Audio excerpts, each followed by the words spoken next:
চাঁদপুর শাহরাস্তি স্থাপন করা হয়েছে কাঠের তৈরি এই রাগওয়ে মসজিদটি।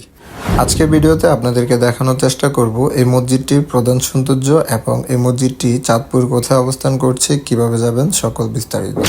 এই মসজিদটির সৌন্দর্য মানুষের কাছে খুব কম সময় অনেক বেশি জনপ্রিয়তা লাভ করেছে, তাই চাঁদপুরের বিভিন্ন জায়গা থেকে, বিভিন্ন অঞ্চল থেকে মানুষ এই মসজিদটি দেখার জন্য ছুটে চলে আসে।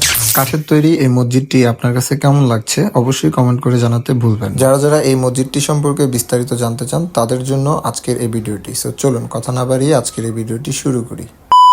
কাঠের তৈরি এই মসজিদটি দেখার জন্য আপনি চাঁদপুরের যে কোনো জায়গা থেকেই সোজা চলে আসবেন চাঁদপুর শাহরাস্তি খেয়াঘাট ক্যাফে যে জায়গাটিতে অবস্থান করছে, ঠিক এই রাস্তা বরাবর সোজা প্রায় 5 থেকে 7 কিলো সামনে আগাইয়ে কাউকে জিজ্ঞাসা করলেই হবে শাহরাস্তি দক্ষিণ রাগওয়ে মাহাদ মিজি পণ্ডিত বাড়ি কাঠের তৈরি জামে মসজিদ যাব। আসসালামু আলাইকুম চাঁদপুরবাসী, চলে আসছি শাহরাস্তি রাগওয়ে কাঠের তৈরি জামে মসজিদে। আজকের এই ভিডিওতে আপনাদেরকে দেখানোর চেষ্টা করব এই কাঠের তৈরি মসজিদের বৈশিষ্ট্যগুলো। আমি যখন এই জায়গাটিতে আসি তখন আসরের নামাজের ওয়াক্ত অনেকটা আনুমানিক চলে যাচ্ছিল, তো দ্রুত রুজু করে আসরের সালাদটি আদায় করি। আসরের সালাদ আদায় করে এই জায়গাটার আশপাশ একটু ঘোরাফেরা করলাম, দেন মাগরিবের সময় হলো এখানে মাগরিবের সালাদ আদায় করলাম। জায়গাটা আমার কাছে অসম্ভব ভালো লাগছে, আশেপাশের জায়গাটা সহ। এই মসজিদটিতে 4 কাতারে আপনার 15 জন করে 55 থেকে 60 জন মানুষ সালাত আদায় করতে পারে।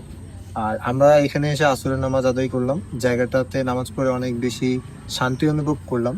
জায়গাটার ভিতরে প্লেস এত সুন্দর আর এত শান্তিময় ছিল যা বলার বাইরে।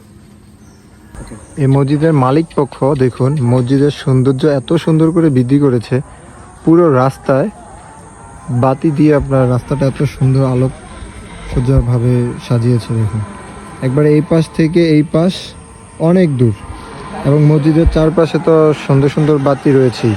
আমরা আসলে সালাদ শেষ করে আমরা আশেপাশে কিছুক্ষণ ঘোরাফেরা করলাম, রাত হবার জন্য অপেক্ষা করছিলাম, কারণ রাতের বেলা লাইটিংয়ের কারণে নাকি এই মসজিদটা অনেক বেশি ভালো লাগে।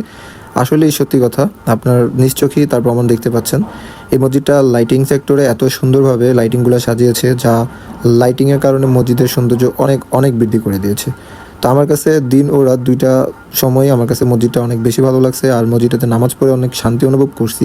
তো আপনারা যারা যারা এই জায়গাটাতে আসেন না, আপনাদেরকে সাজেস্ট করবো একবার এসে এই জায়গাটা ঘুরে দেখবেন, আশা করি আপনাদেরও ভালো লাগবে। তো ভিডিওটা আজকের মতো এখানেই শেষ করছি। ভিডিওটা ভালো লাগলে লাইক কমেন্টস করবেন, বেশি ভালো লাগলে শেয়ার করে অন্যদের দেখার সুযোগ করে দিবেন।